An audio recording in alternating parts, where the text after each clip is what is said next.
Alright guys, name is Tyler aka Nanogenics, and as much as I wish this were an actual vlog at E3, unfortunately it isn't. However, that doesn't mean it still can't be a fun video, because yes, I did get to go to E3. Huge shout out to Sony and Bandai for some actual hands-on impressions of some incredibly hyped up games. And the only way to make this video right is if we do this right here.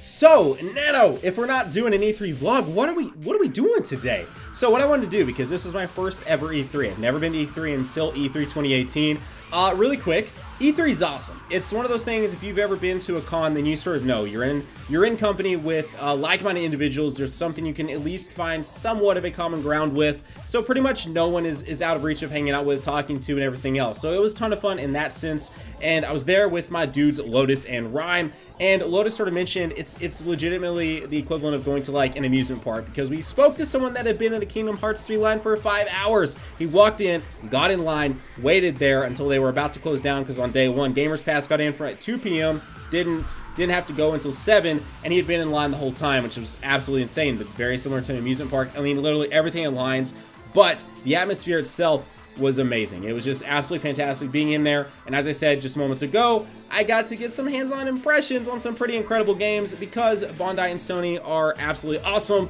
and allowed me those opportunities. So first up, a huge one for this channel that a lot of you guys haven't asked me about, especially over on Twitter, because I tweeted out a little picture of me getting to play it, is Jump Force. Jump Force is something that a lot of people are excited about. A lot of people are trying to figure out, are they going to actually like this game, or are they not? And as someone who's got to play the game for around maybe a little over an hour, I kept going back to this game. Trust me, it's fun.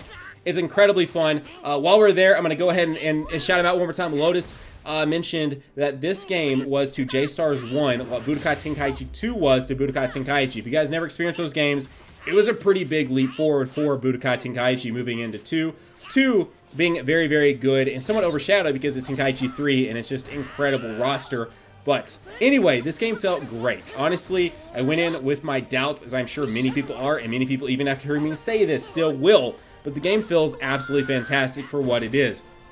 Feels very tight. Transitioning between characters feels great. Graphics are absolutely incredible. Now, I know it's going to be sort of a hit and miss depending on who you are. If you're someone who definitely digs the sort of cel-shaded, more closer to the anime manga style of fighters, then you may not enjoy this game as much, because it is, as you can obviously tell, built on Unreal Engine 4 and has that sort of 3D-esque look to it. But to sort of get that kind of, you know, you're clashing anime together and you're getting many different sort of art styles and characters into one game, you have to find this sort of common ground, and it looks great. When you are smashing someone into the side of a building in New York City, it looks fantastic. When Goku is going from base form to SSJ, it looks great. Like, it's just, it all looks fantastic. Particle effects are on point. Movement feels great. It's super fast paced. Pressing the left bunker, because this was an Xbox demo, got you right to your enemy. Now, I did only play local. There was no online. This game is still very early in development. I believe there was 6 characters for us to choose from, so it's very limited as far as that goes, but I just mostly want to focus on how the game itself felt, and locally it felt great. Fast-paced, very tight controls, and very beautiful. Super text, everything else felt exactly how you'd want them to, and I enjoyed myself a ton while playing this game. Next up, because these are 2 that I feel like we will definitely see a fair amount here on the channel, is My Hero Academia 1's Justice, another one. And I feel like a lot of the times when you're sort of talking about these anime games that are adapting an anime or a manga into a video game format, one thing you hear a lot is clunky, just because you sort of overlook some of the things of these games because you just want to play with your favorite characters, and it doesn't really matter to some extent. You may still sort of complain about it, but you kind of sort of take it for what it is. My Hero was one of those games I thought that might be the case. Now, after actually playing My Hero, I've completely changed my mind. It felt great. It looks great for one. Now, this is all experienced on the PS4. I got to play Switch a little bit, but I got most of my time on the PS4 version. It felt absolutely fantastic. There's actually some gameplay out there. I already know. I saw my boy Afro posting gameplay, so you can definitely check that out too. But I will say, from my own experience, having the controller actually in my hand and playing as Todoroki, playing as Deku, it all felt great. And actually, I played as some Stain too. Stain's one of my favorite villains at this point. and it was awesome. It felt absolutely fantastic. So I can definitely say there were moments where the targeting felt a little off. So it's not, I mean, it's not, I'm not trying to talk these up too much. The targeting did feel a bit off on the game, but overall, it actually impressed me. I was going in with some low expectations, but it still impressed me quite a lot for a game being the first one of my for my hero coming out like this. The only thing previously I can think of is some 3DS titles and Smash Tap on mobile. So a big game like this coming out of the gates, feeling this great, is pretty impressive. Next up, we've got Spider-Man and Days Gone. Yet again, a huge shout out to Sony for allowing me the opportunity to get hands-on gameplay with both of these games. Now, Spider-Man, I went into it with incredibly high expectations. It's being developed by Insomniac Games, who've made a ton of stuff, but more notably Sunset Overdrive on Xbox. I'm kind of sort of bringing that one out because this game kind of sort of probably built upon Sunset Overdrive because it was open world third person, then Ratchet and Clank, Resistance, tons of awesome games from Insomniac. So my expectations were pretty high, and it met every bit of those expectations. The game was beautiful. Sort of maybe a disclaimer that I feel like this was absolutely on a top-of-the-line Sony display with 4K, HDR, everything else, but the game looked great. It felt amazing. Beating up baddies and web slinging and just moving through New York City felt awesome. I think the thing that a lot of people have been wanting is Spider-Man 2 from back in the day, back on PS2. It's finally back. We finally have a game that sort of lives up to that expectations that that game sort of set that we haven't had since then, and it is finally back. It's finally here.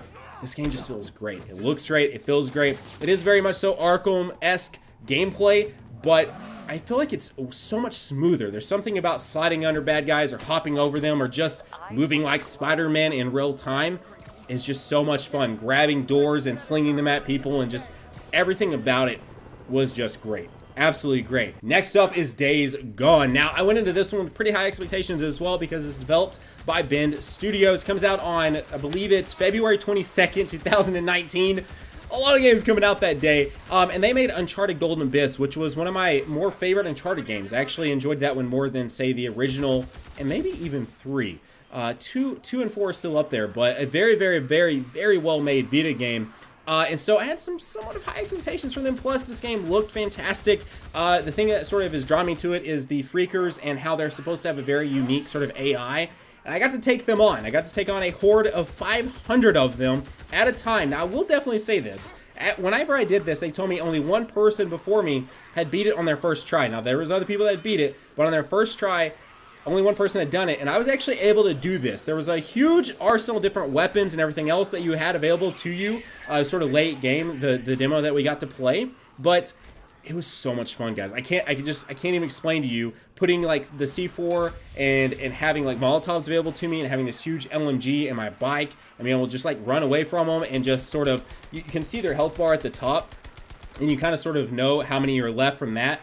But you could run from them, and they don't just run at you in this sort of straight line. They're like hopping over the trucks, and they're like trying to work their way around you so that way they surround you. And it was, honestly, I had expectations going into it, and they actually blew those away. And I'm very much so ready to get my hands back on Days Gone. So, again, a huge shout out to Sony as well as to Bend Studios for allowing me to play this game. And I'm going to be honest with you, it's definitely a contender after getting hands-on with it to be sort of my game of the show, which I'm not going to necessarily give a definitive one here, but as far as what all I got to play, I loved everything. Days Gone is definitely up there for me. I got my hands on a few other things, but those were definitely the most notable ones here, especially those relevant to the channel. Now, before I move forward, if you're new to the channel and you've not done so yet and joining us here today, consider going down there, hitting that red subscribe button and joining the hashtag NanoFam today. Now, if it's not red, it means you're already subbed, so don't go anywhere. As well as if you are enjoying the video,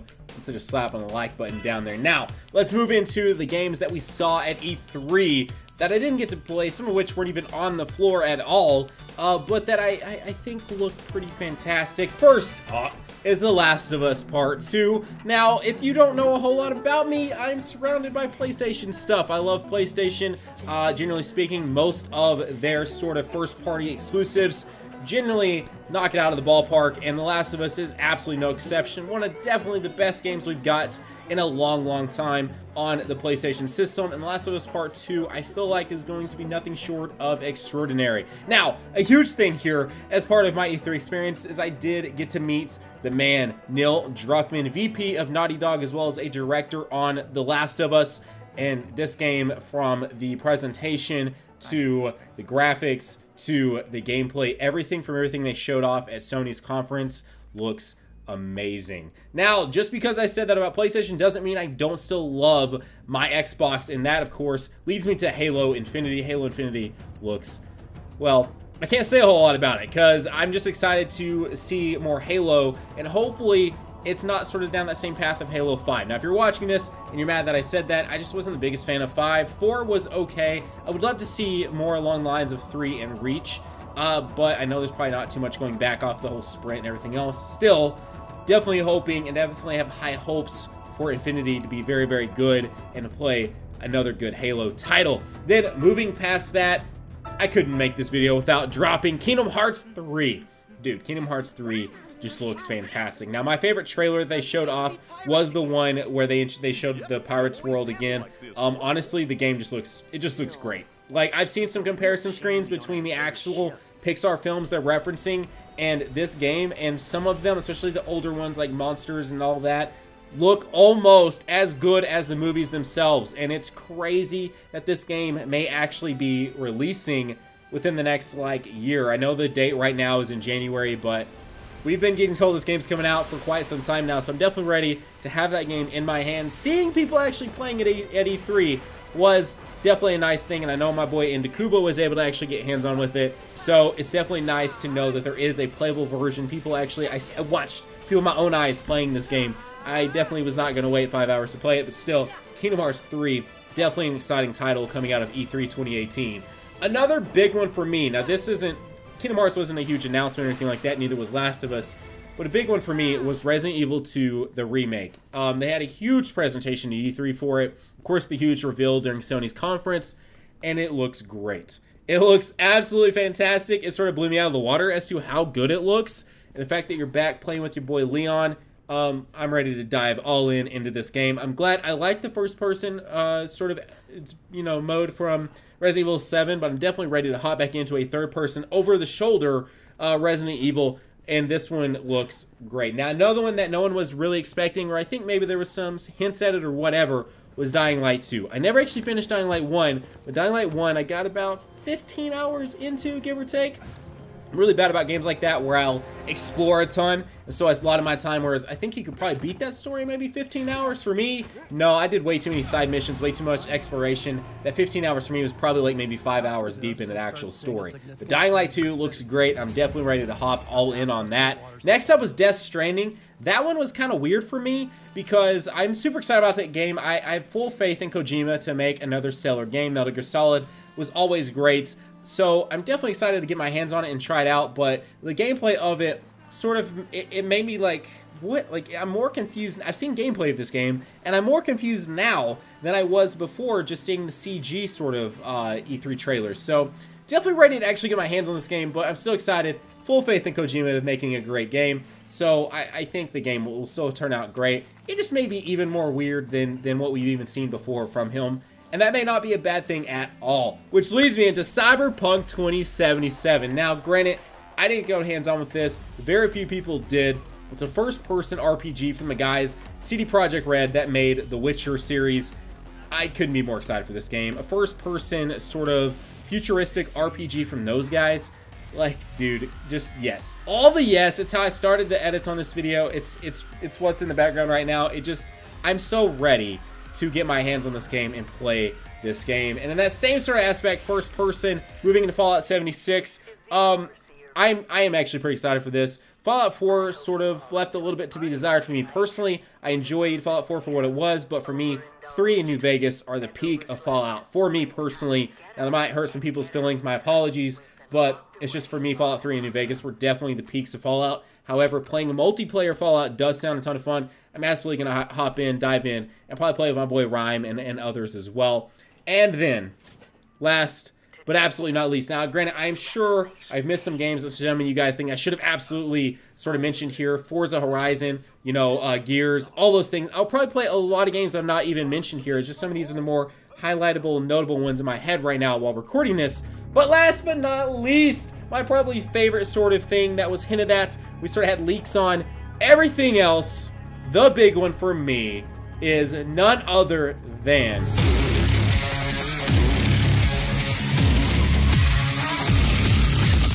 yes, Devil May Cry 5. Are you kidding me? Now, don't get me wrong, I think the one from Ninja Theory, granted, they probably shouldn't have changed his aesthetic so much and his sort of attitude, but the actual gameplay of the one from Ninja Theory was great. If you could get over maybe some of the issues you may have had with it, especially it's straying away from what we have known as playing as Dante and Nero from 1 through 4. Well, I only played as Nero in 4, but still, what we knew, if you get over that, the gameplay is fantastic, but going back to the roots, playing as Nero and that sort of surprise ending with Dante coming in on his motorcycle, Devil May Cry 5, I'm so excited for this game. It's just not even funny. It's just not even funny, guys. I'm so ready to get my hands on Devil May Cry 5. I wish it would have been at E3 to play. Of course, I'm sure it's still way too early in development, but still, that game looks great. Two pretty big bangers from Capcom this year: Resident Evil and Devil May Cry, both huge series I've always been into, and definitely ready to get my hands on 5. So anyways, guys, that is today's video. I loved